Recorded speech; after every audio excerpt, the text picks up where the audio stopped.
দীর্ঘ এক মাস সিএম সাধনার পর পবিত্র ঈদুল ফিতর। ঈদুল ফিতরের পর আজ ঈদের পরের দিন।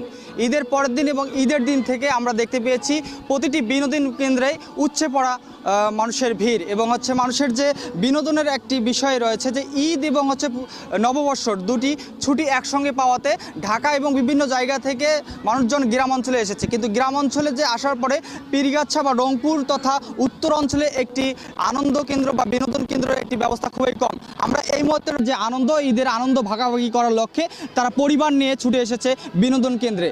তবে আলিবাবা থিম পার্কে আমরা এটি হচ্ছে একটি নদী কেন্দ্রিক থিম পার্ক। এটি পাশেই রয়েছে তিস্তা নদী এবং পাশেই রয়েছে তিস্তা সোলার প্যানেল। এই তিস্তা সোলার প্যানেল এবং তিস্তা নদী দেখতে প্রতিনিয়ত এখানে মানুষ আসে এবং তাদের আনন্দ এবং একটি অবসর সময় কাটানোর জন্য তারা প্রতিনিয়ত এই বিনোদন কেন্দ্রগুলোতে ভিড় করে। আলিবাবা থিম পার্ক থেকে হাবিবুর রহমানের